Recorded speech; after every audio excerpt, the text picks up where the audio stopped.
Good afternoon. This is Rebecca Martin at NASH, National Association of System Heads. We're so glad that you were able to join us today. First of all, I want to recognize that you all are doing tremendous work. We know you have many, many demands on your time as you cope with the challenges on your campuses and in your systems as we face the impact of COVID-19 on just about everything that we're doing. And we're glad that you could take a breath and have some time to think about taking student success to scale, which is, you know, improving student success and closing equity gaps continue to be high priorities for all of us, albeit in the new environment. And so today, we're going to return to an issue, high impact practices, that has been very important to us for a long time in TS3, and bring you Jillian Kinzie from Indiana University and NSSE to talk about the getting beyond the checklist, what makes high quality HIPs. And this, it comes out of work that we in NASH have done collaboratively with NSSE and with all of you on the NSSE modules for high impact practices that we have been testing for the past year. So I'm going to turn this over to Jillian. Before I do that, let me just mention we have many people on this webinar today, and we do want to hear your questions, but we would like to ask you to use the chat function if you have a question. I'm going to try to keep an eye on it while Jillian is speaking, and so if there's something that you have a question about something she's saying, you know, get it in the chat box and I will try to get it into the conversation at the appropriate time. So with that, I'll turn it over to our esteemed partner, Jillian Kinzie. Thank you, Rebecca. Thank you, Rebecca and Chrissy, for setting this up, and for all of you for participating. I'm really glad to be joining you and conducting this webinar on a topic that is not about COVID-19, or at least, well, it won't be for a little bit, but we can't ignore the fact that we're existing and working under different circumstances. But I think that's a good time to address issues like this and to begin thinking about how we might reinvent, recreate, transform, pivot to make sure that we continue to deliver high quality, high impact practices. So I'm happy to talk a little bit about what we've been learning, but also do a little current context setting. I think it's important to acknowledge what we're doing right now and to acknowledge the circumstances that we're under. This, you know, the whole idea of, I don't know how many of you have had your stay at home, work from home lifted yet, but we're still working from home and actually still have a stay at home order in Indiana, at least in most of the counties.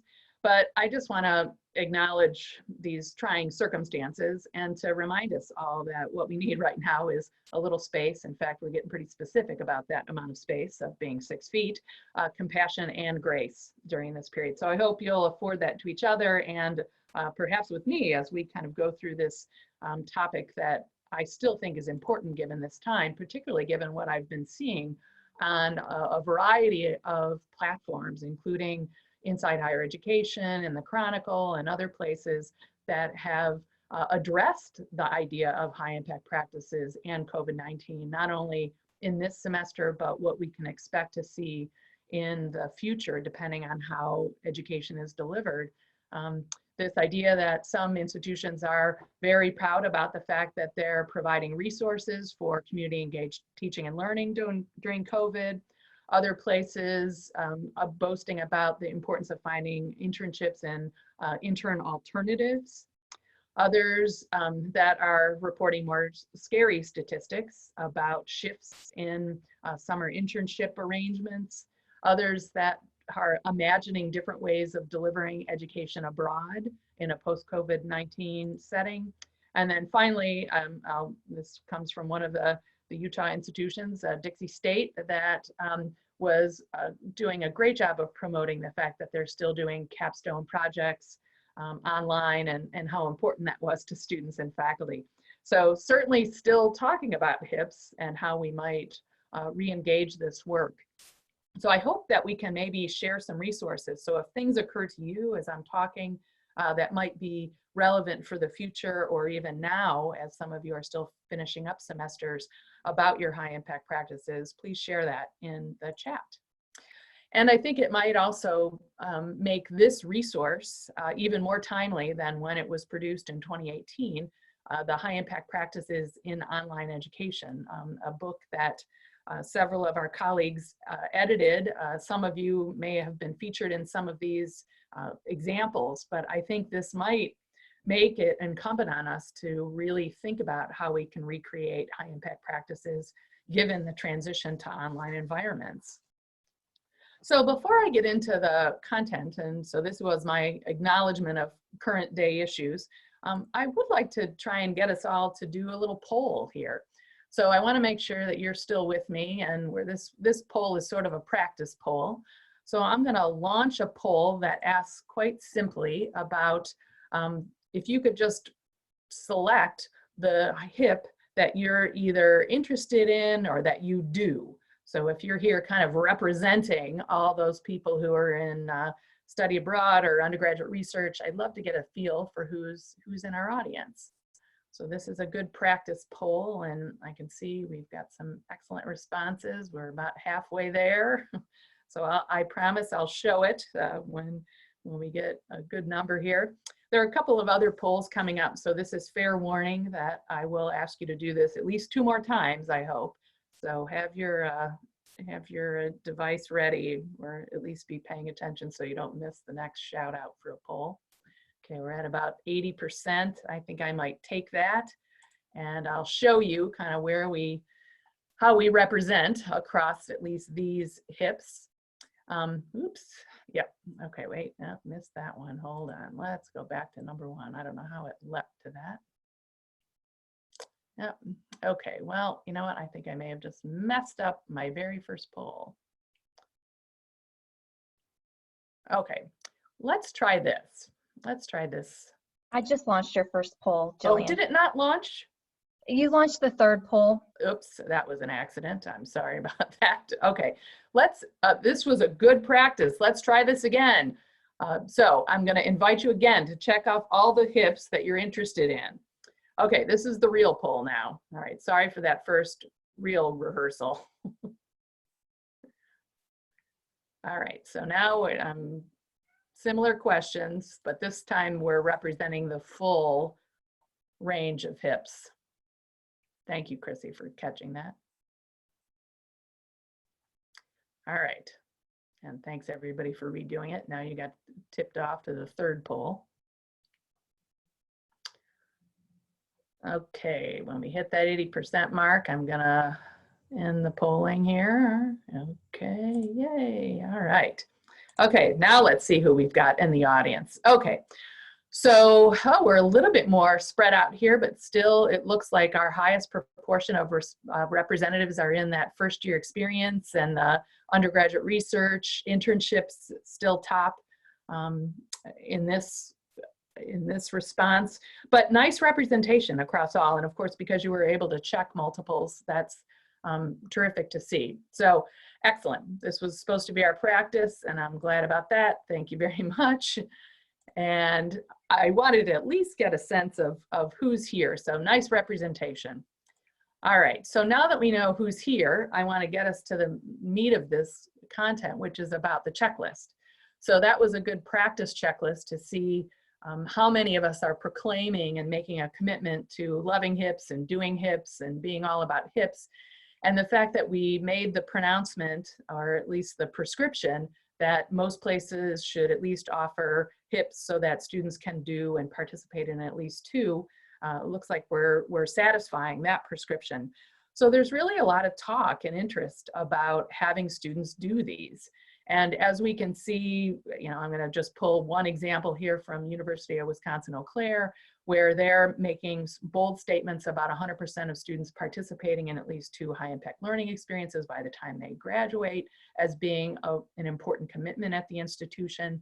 So there are some that are claiming that. There are others that are doing a really nice job. I'll draw the example of Bradley University of actually tagging high impact practices, or experiential learning as they call them, in their core curriculum and requiring that and making that a part of their core practices and part of their transcript.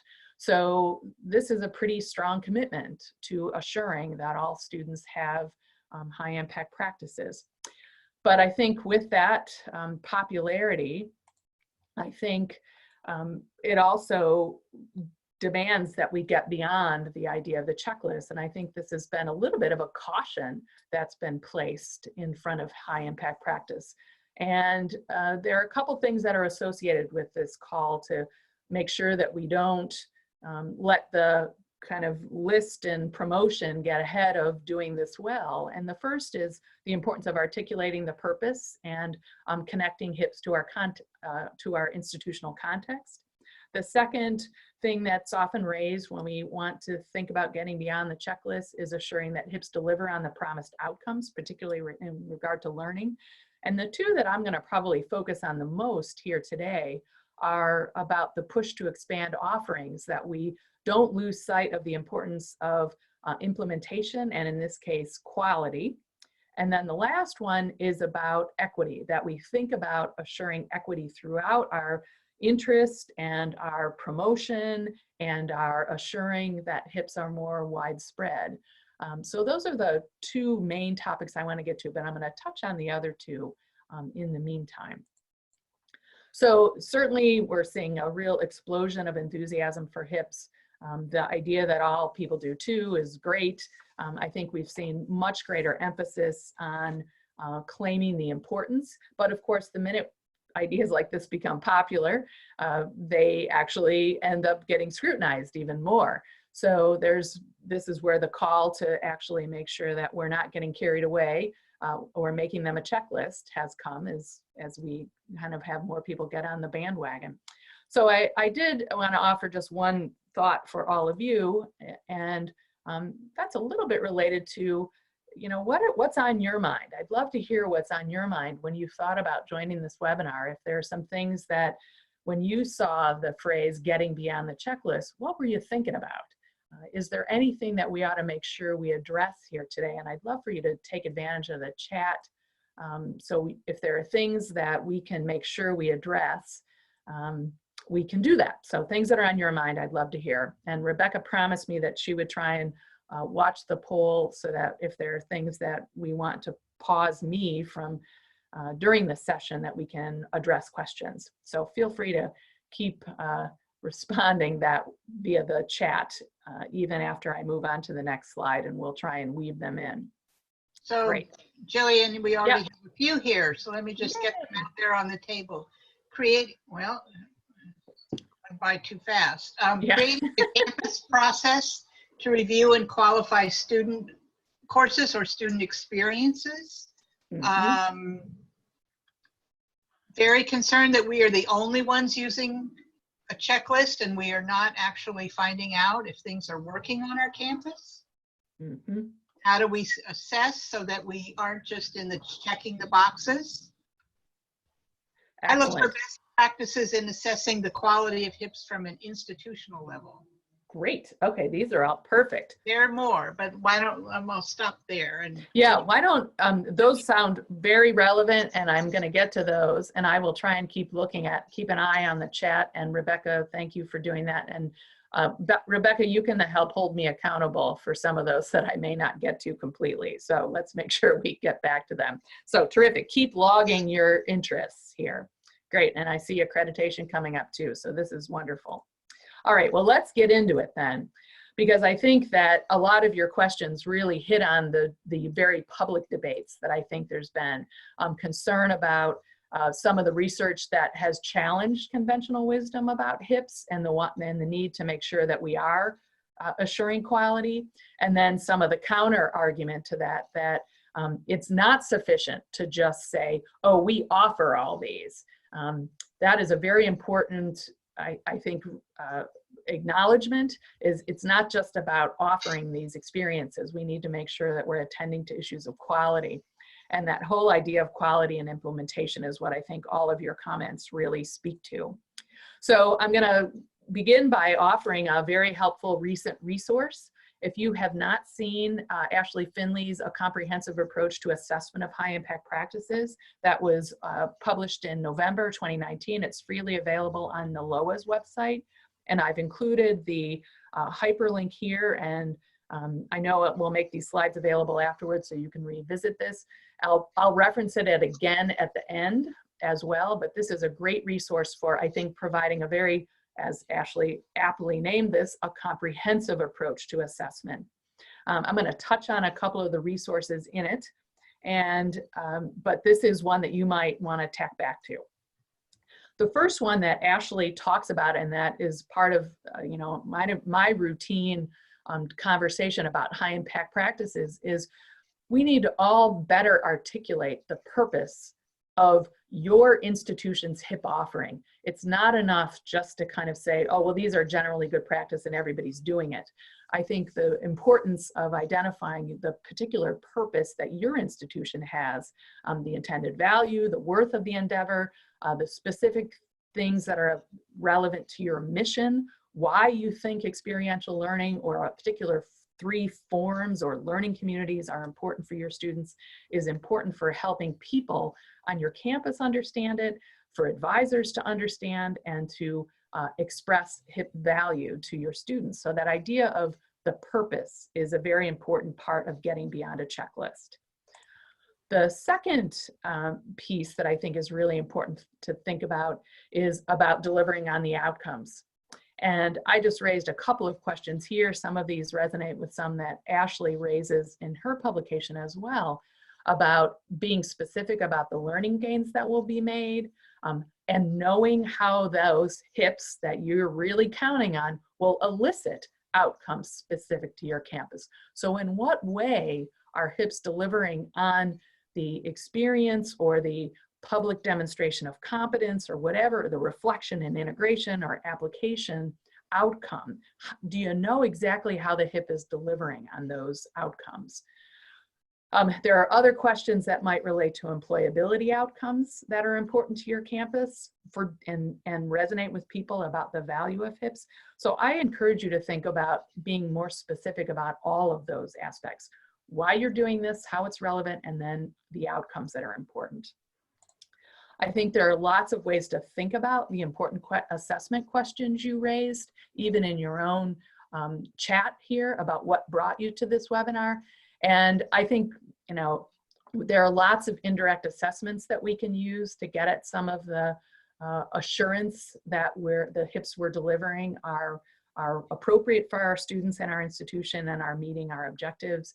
Some of those could be course and regular HIP evaluations, student surveys about HIP gains, alumni interviews, what did alums get out of their HIPs, employer feedback about the value.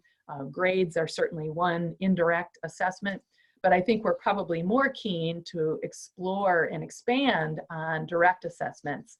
So figuring out how whatever final products are part of the high impact practice, or maybe a signature assignment in the HIP, might be the best evidence you can muster to really display what your students are gaining from that experience. Evaluating that, the quality of those final products or a signature assignment via a rubric, if it's around reflective and integration or application, would be great, or to have perhaps outside evaluators come to review students' work to see if it achieves the expectations you've set. Or just to do practical examinations or simulations that might throw students into a very applied situation that can be evaluated. So I think there are lots of ways you can start to deepen your assessment practice around high impact practices. And I'd argue doing this in a targeted way so that it's not overwhelming to people would be a good approach for doing that kind of assessment. The next piece, though, I want to mention is where we've been doing most of our work is really about assuring the quality based on the stated elements of quality that are part of the HIP literature and the HIP dialogue. And, you know, for me, the question is, just because we call it a HIP doesn't mean it's always HIP. It's got to have the HIP qualities. And then I think there's a question that's focus, particularly now, is I sure don't want to lose aspects that make things a hip quality, like, for instance, high levels of student-faculty interaction in a remote experience. So as we transition to some more virtual, remote, online HIPs, I think the quality dimensions might be a way for us to really orient and think about expanding and developing HIPs in a more effective way is by focusing on those quality dimensions that I'll go over here more in depth. So here are the quality dimensions, and I'll kind of put them all up on the screen here. And, you know, most of you have probably seen this before. You've probably become more familiar with the quality dimensions, but these are the ones that kind of have made their way into several publications now when we talk about HIPs. This is what makes them effective. It's not just naming them a learning community or saying this is the undergraduate research experience. It's because they're imbued with these qualities, these elements: feedback, interaction among students and peers, a public demonstration of competence, the application experiences. As I go through this work, you'll see how these how I expand on some of these and some of our findings, but this is the basic kind of 8 quality elements we want to assure are part of HIP experiences. So again, this caution about just naming it a HIP doesn't make it so. We got to make sure these qualities are part of it. And then I'm going to ask a question about assuring that, how do we know that these elements are part of our HIP experiences? That's what really defines them as high quality. So this is the piece that we've been exploring with our most recent data collection, is the extent to which students are experiencing high quality, high impact practices as defined by their evidence, their reporting, how much they get to do all of those actual elements. So it's a different bar in the assessment of HIPs, that we want to make sure that they are really delivering on these elements of quality. So I'll just put in the thought bubble right now to prompt your thinking about how you've evaluated the quality of students' HIP experiences. It's not the same question as assessment. It could be. This is one form of assessing the quality of HIPs, but you know, I think this idea of assuring high quality is really an important dimension of this. And I'm going to suggest that our approach to investigating quality and equity is about asking about students' exposure to these 8 qualities. And I see a really good comment from someone in the chat about the quality dimensions are lost when we call them high impact, because, and I think you're absolutely right, that it's an astute observation that we really kind of have gotten taken up and enamored with the idea that they're delivering high impact without thinking about what really makes them high impact are these qualities. So that's exactly what I'm talking about. So we pursued this line of inquiry to try and really understand, all right, how much exposure are students getting to those experiences? And I'll just thank the whole research team that's part of this project. They were on the very first slide, and Lumina Foundation for helping us, and of course, NASH for helping us do this, because many of you actually participated and allowed us to survey your students about this work. So we're really happy about that. Probably the most important contribution from all this, at least the one thing I can say, is that we developed a survey question that can actually be now become available to other places. So in some ways, we could have looked at this whole project as a test of a survey instrument, a tool, an assessment device, a survey tool that would allow students to respond about their participation and exposure to the qualities.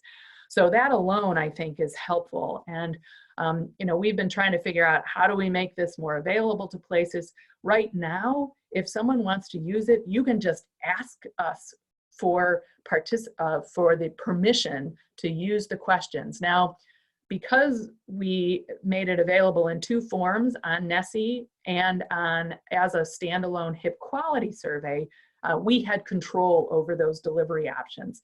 What we do in a licensing agreement is give you control to do the survey if you would want to administer it among your students. And that we would do free. It would just be a permission, and we might ask you to tell us what you learned from the experience, but that might be the extent of the burden. So that would be available to people who would want to do it. We're still talking about how to make this a regular part of NSSE module options, but we hope to make it available more widely as a regular survey instrument come 2021, which is our next survey administration. But in the meantime, have a look at the survey online, and I invite you to go to the tiny URL that I posted here so you can see the questions. There are multiple questions associated with all of the quality dimensions, and I'm just giving you a little flavor here for what we asked students about in that survey. There were a lot of questions. It wasn't overwhelming though. I think it was pretty parsimonious in terms of getting to the heart of all of these quality dimensions. So asking students about who gave them feedback, where and how they did and experienced reflection and integration in their experiences. So this was all specific to whatever HIP experience the student identified as having. Now the results I'll share with you today all come from students who had significant exposure.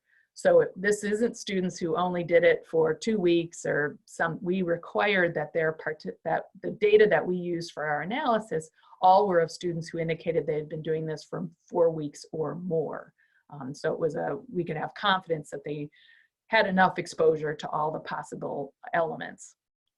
So this is the group we ended up with. I can probably go through a lot of techno mumbo jumbo about the survey and the testing that we did on the survey to assure quality in the survey, but I'll spare you that and can follow up with anybody who's particularly interested. But let's just say for now, we have a pretty robust data set, great responses, and we feel pretty good about this set.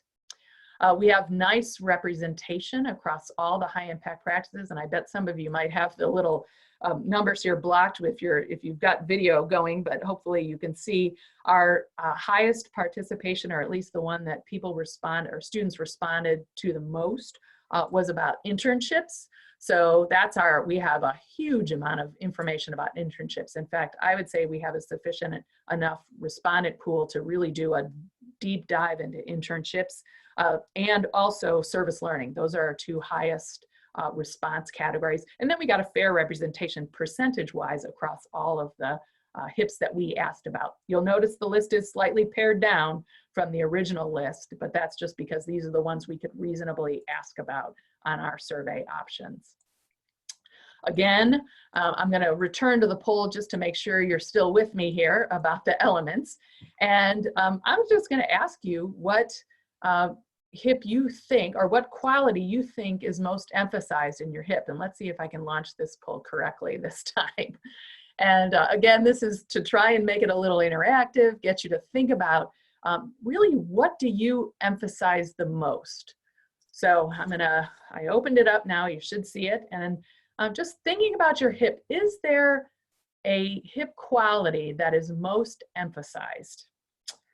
So, in some ways, by asking you this question, I'm acknowledging that we probably can't assure or don't assure even treatment across all 8 of these qualities. That might be asking a lot of our poor high impact practices and our instructors. But I think it's reasonable to think about what's emphasized the most. And I'm curious to see kind of how this falls out. We're at about 51% of the vote coming in here. I'd like to get a little bit more, so if you haven't weighed in, that would be great. I'm curious to see what you're emphasizing, just as the top thing, just to see how that corresponds to some of the emphasis we're seeing based on students' responses. Now, I realized I forced you to really choose the most emphasized, but I'm kind of interested to see what ends up closer to the bottom here. All right, I'm gonna end polling here at about, well, we'll get to 75%. And come on, there we go. All right. So let me share results so you can see. So it looks like our highest, oops, wrong way, there. Our highest is on the relevance, opportunities to discover relevance of learning through real world applications. Probably not a surprise that that's really what we're after, is really trying to bring in the real world applied aspect of HIPS. So that certainly resonates with what I think we do well and most value in high impact practices as well. But it's also nice to see that nothing got no votes. So it seems like we are trying to really achieve quality across all these. So it helps me feel good about the fact that at least some of us are paying attention to all of these qualities. All right, so thank you for participating in that poll.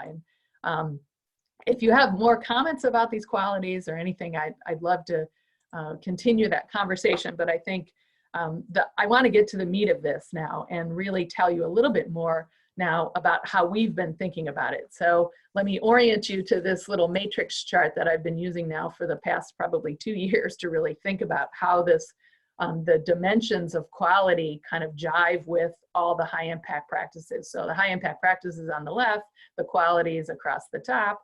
And, you know, the first question that when we were starting to think about quality was, do we expect all the HIPs to expose students equally? And that kind of got to that question I raised earlier. So we went to the literature and just did a pretty, what I will now claim is a skim of the literature now that we're realizing how deep the literature is specific to the high impact practices. I will say that we really just skimmed and looked at foundational literature and wanted to see, okay, what does the literature say about these elements? So I'll show you this very complicated little table here to get you oriented to the matrix. So what we did was we indicated with a double plus in green where we thought the literature really said, okay, this is an important aspect of first year seminars or of undergraduate research, that, you know, substantive interaction with faculty and peers was a real important emphasis, or there was some evidence that there is an assessment or outcomes associated with that. The orange pluses indicate that that was a moderate emphasis. It was mentioned, it was discussed, but it was a lighter touch. And then if there's nothing in the box, that means that it really wasn't discussed much at all or evident in the literature. So this kind of eases a little bit of the expectation that the qualities would be represented equally across all HIPs. I still think it's a good goal, and you'll see some of them have a little more load than others, and some of the qualities are more present. So we can kind of look at this either as how are the qualities doing, or how are the particular HIPs that we favor or are interested doing across the quality. So lots of ways to look at this. But really, we did this just to try and organize our data a little bit more. But now I think this actually is a tool to think about how we're being more thoughtful about assuring that the elements are attended to in our practice. So I invite debate about this. I have had other people kind of come up to me and say, oh, you missed this important aspect in service learning, and I am completely open to taking that critique.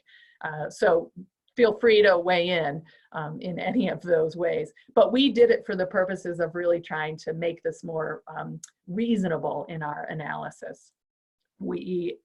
So with that, we actually said, okay, I think we can look at a combination then of our what's emphasized and say, could we establish a minimum criteria for high quality? And we actually convinced ourselves that we could establish a minimum criteria for high quality experience. So it wasn't enough just to say, for a student to say, yeah, I interacted with faculty or supervisors very little. We thought that was not a high quality experience. So we established minimum criteria. This got really complicated. We spent hours kind of with our heads together creating lots of summary and sums and different ways of thinking about quality. I'll give you just one illustration, not to overwhelm you with our elementary mathematics here, to figure out how can we create a high quality measure for each of these dimensions. So in this case, we thought that quality around the demanding time and effort element would at least be that high quality would be that students identified as the experience took more time or much more time as a high quality experience. We weren't willing to accept that the HIP took much less time than a student's typical experience. I'll give you one more dimension that was more complicated because it involved 5 different questions, response options, and in this case was about the applied real world experience, and this one had a score that had to be at least greater than 15 to qualify and reach the threshold for high quality. So Jillian, I want to interrupt you here. This is not really a question, but it's something several people mentioned that I thought you might want to comment on, which is how well these practices work is really based on how faculty members design and emphasize the quality, the very qualities you're talking about, how intentional they are in building those qualities in. And you could address that a little bit. Absolutely. I mean, I think in some ways what the matrix chart has really been a great gift to some people is to be, in some ways, a way to be more thoughtful about how they design high impact practices. So if we're going through the design process, using that matrix as a checklist for the design process, I think would be really helpful. And to acknowledge, here's something I think we do really strongly. There are 3 elements that we hit hard, and we're going to go lighter on 3 others. And we're not going to address another one just because it's not within the capacity of the terms of this HIP. So I think the way to use that matrix chart could be very much from a perspective of design. Right. So another piece of the design that I think you mentioned at the outset, but again came up in the chat, is the important element of equity and how closely linked that is to quality. And maybe you could say a little more about that. Yeah, so this is, well, good whoever is imagining the next segues here, but yes, that's perfect because that's our next question is quality experienced differently by racially minoritized students? Or, I mean, we could look at lots of different student populations. First generation is one of the ones that I really like to look at because I think that's one of the dimensions still of student characteristics that we see some differences. We're also able to look at some other student populations based on sexual orientation. We have a little bit on disability, not as much as I would like at this point. So I think there are lots of ways we can look at this. We are very interested in the racially minoritized populations, and in fact, because of Lumina's interest in this work, we are very specific now about race, ethnicity, racial identity as being the foremost one to examine because of their strong interest in that aspect of equity.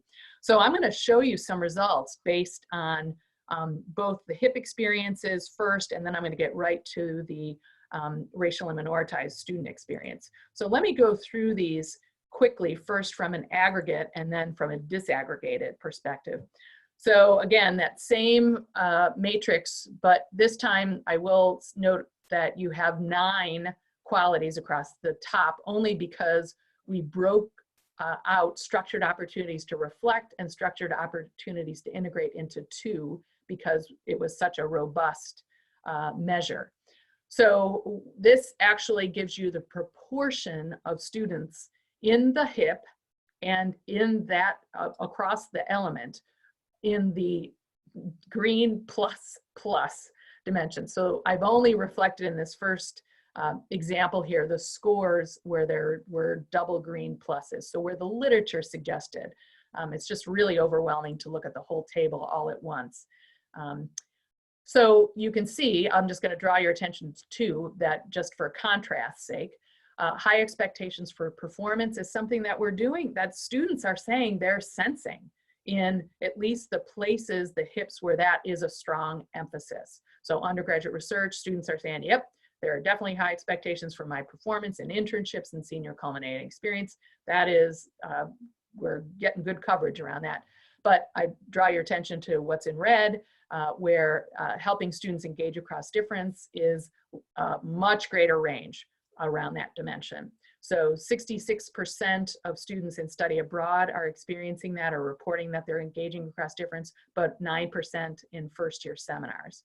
So much greater range, a lot more variability, and you can see others. So, you know, when this to me, table can get very overwhelming, but if you either look at it from the HIP that you identified that you're doing at the beginning of this webinar, or quality that you're interested in, that might make it a little bit more consumable in terms of information. I'll show you the table now with the plus, the orange plus is added, so this gives you a little bit of more dimension in terms of what students are reporting being exposed to. So, you know, it's, I think for the most part, I'll go right to a conclusion here so we can get to the equity question. What we're seeing is that at least around a couple of elements, we have pretty strong representation in students' experience, particularly the high expectations for performance and the demonstration of competence, that those are happening in particular in undergraduate research.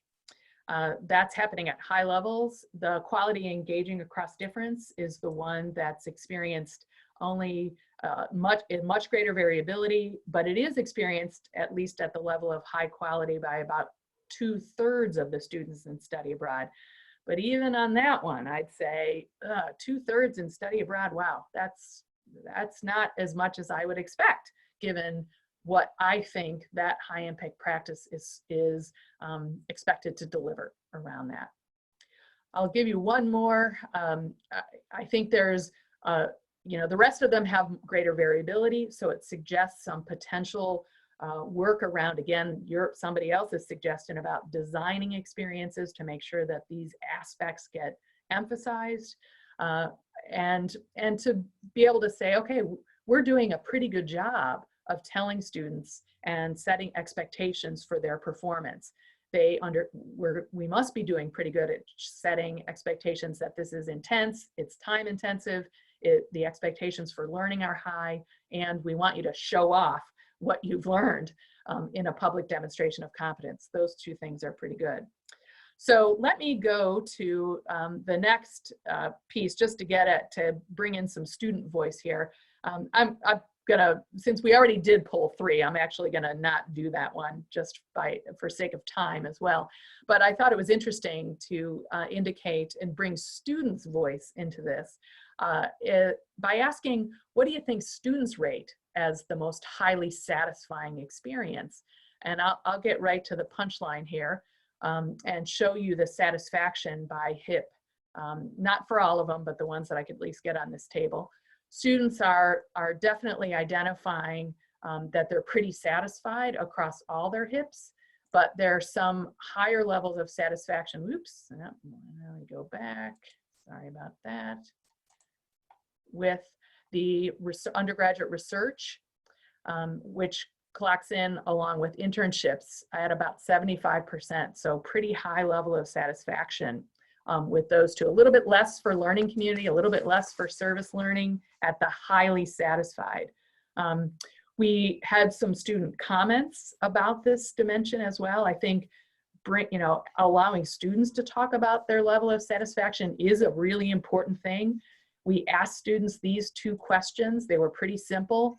And I would commend them to you as questions that I would attach to any concluding evaluation or anything that you can use on your own campus about asking students about their satisfaction. Just simply what's been most satisfying, what has been least satisfying, gives you a lot of insight into things that went well and things that didn't go so well in the experience.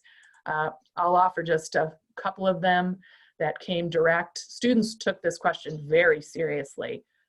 They wrote, we had a 500 character limit and some of them reached it. So there's one about study abroad, what the experience offered students, another from an internship and the value that the student felt that they got out of really becoming a lot more comfortable with learning from others, and that, you know, this came from a Latina student.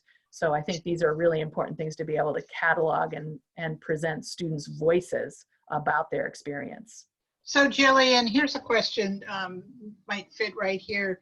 Somebody's commenting, wanting to think about the differences between what students say and what the research says about what's important. And, you know, how would you explain that? Yeah, in fact, you know, okay, so there are two levels we can talk about this. One is what does the research claim is being emphasized? And then our students experiencing that could be a gap that's explained by design, as someone suggested earlier, or it could be that what we choose to do research about and study and proclaim is off with what students want and get and experience. So it could be that the research emphasis is a little bit off. So, you know, those are complete conjecture at this point. I don't know what the answer is. The one thing though the other dimension that we can look at as far as the correspondence is we checked the correspondence between what students' levels of satisfaction and their experience of high quality. And there is a very high correlation between those two things. So when students say that the experience is satisfying, they're also more likely to have had high quality experiences across the board around the elements. So that is the literature. I don't have that so much in this presentation, but we've just done some more recent analysis about that. And to me, that's a very affirming finding that what students are saying they like and are satisfied about the experience is when they have high quality reported experiences. So that's good. Okay, so let me get to the racial ethnic things because I think this is really quite interesting and potentially the most interesting parts of this work. And perhaps the most important part of this work is, I think, attending to racial ethnic identity across all these practices. You know, the first thing that I want to bring up is about satisfaction. You know, I'm not usually a big fan of satisfaction as the kind of be all end all of what, how we assess quality or we assess students' experience, but I do think it matters. And in these kinds of experiences where students are investing in the experience, we want to make sure that they're satisfied. We also want to make sure they have a good experience by our estimation of educational quality. But overall, African American, Latino students, racial ethnic students, multiracial students, that one's not on this table, but I know that the results are similar, they're pretty satisfied with their experience. So this did not give me any worry. So there's relatively high levels of satisfaction across racial ethnic identity groups. So that's at least that's good for those who are worried about the intensity and potential challenge that racial ethnic identity students might have in high impact experiences. They're at least saying they're satisfied. But the other thing is what do we know about the high quality experiences? And again, this is that same table that I showed you earlier.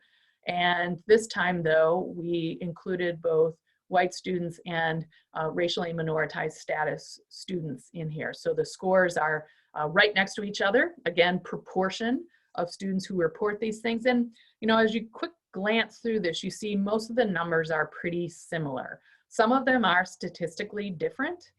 And I'll raise a few of them just to draw your attention to the places where in red, students are pretty different between white and underrepresented. I'm not a fan of comparing white to URM, but and in fact, in our next analyses coming out, we're just comparing to the average response, which I think is a much better way of representing this work.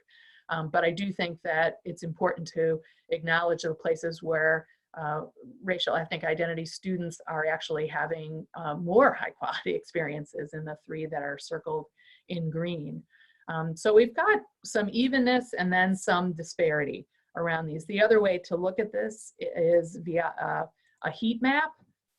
This is an interesting way to identify whenever there are red, that's an area of concern where there's a difference that is statistically significant. Again, I prefer to do this in a new table where we're just comparing against the average score, everybody against an average. I realize that that's not also, that's fraught too, but feels a little better. So, this suggests where we might have some work to do around equity. And I'll summarize it more in words than in tables here. The good news is that I think we have some mildly positive and positive results in here, some negative results around particular experiences, study abroad and internships being one of those. I think internships might be a little more ripe for just challenges in the site because we're not in control of them as an educational, as an educator. We're just not always in control of that, and things could be going wrong or poorly outside of our control. And most of the cases, though, are a very little difference. So those aspects at least give me some comfort in knowing that we're not seeing wide differences. But of course, these are students that get to do the experiences. This does not make up for the access and participation gaps that exist even before we ever ask students about the quality. So Jillian, I think that's a really, really important point. And, to take it a step further, one of the participants asks if students are attracted to that are attracted to HIPS, can you differentiate that across different equity categories or ethnic groups? I mean, and what does that say about the HIPS and about the quality and what we're delivering? Yeah, good question. I can't say anything about what they might have an affinity towards or enjoy based on racial ethnic identity, but we can at least look at who indicates that they, from NSSE, that they expect to participate as a first-year student or as a senior, that they have thought about doing these things. So in NSSE, we do ask first-year students if they think they're going to do them, if they absolutely don't think they're going to do them, that's an option. And we do see differences in that based on racial, ethnic, and first generation and transfer status. All of those things show depressed expectations. The only HIP that has an elevated expectation among racial, ethnic identity groups is service learning. So that is one that first year students who identify with a racially minoritized population actually indicate a higher level of interest in participating in, or an expectation to do. So there are at least those, they're not quite measures of affinity or interest. There are probably better measures of that at the campus level that I would love to hear if people have some good measures of how do you stimulate interest, how do you make sure that the students aren't limiting themselves based on social or cultural capital, so that they aren't getting in, in that way, letting those, that background information really curtail or cut short their expectations. So I think there's a lot that we can do from an access and stimulation of interest and to affirm the value for students. So, I think, the other thing is we could also, that part of this is about scaling and about assuring that everybody does HIPS is, okay, that's one way to get around the unequal participation. So I think there's a lot to say about ensuring everybody has them, but I sure want to make sure that we are, how many times can I say sure here? Assuring quality through these required practices. So we want to make sure that they're high quality and that we have mechanisms to monitor and reveal shortcomings in practice. So I think the survey tool provides us one option, and I think we need to continue to explore the equity question. And I'm going to leave you with one piece that I think is really related to this last question that I wanted to get to, is about the equity dimension around both an access and equality dimension. Is how can we invite racially minoritized students and HIPS to name the people, the resources, the experiences to which they attribute their access and success in HIPS? who helped them get involved in that? What stimulated them to take advantage of this opportunity? You know, I don't want to always talk about what got in their way. I want to know from an asset-based framework, how did they get into this? What helped them do that? I think we also need to do more to learn about how racialized, minoritized students thrived and negotiated these experiences. And then we need to listen to their stories. I think these are all things that will help us get better at assuring better representation, assuring that they're high quality experience, and making sure that the high impact practices we deliver are socially just, culturally responsive, and that they don't violate kind of the theory and ideas of critical theory and practice. So these are things that I hope people can give a little more thought to. We're trying to do it. We're going to launch a new effort to really try and understand racially minoritized students' experiences in high impact practices. We're starting that this fall. I don't know, we'll hope and see what we can do given our current circumstances. And I mentioned again that I would remind you about this very helpful resource that Ashley Finley produced. This is the volume. I'm going to quick show you one last really great feature of it is this logic model that she describes in the publication that talks about the same qualities I just discussed. So again, I commend that resource to you as a way to get at some of the deeper assessment questions you raised earlier.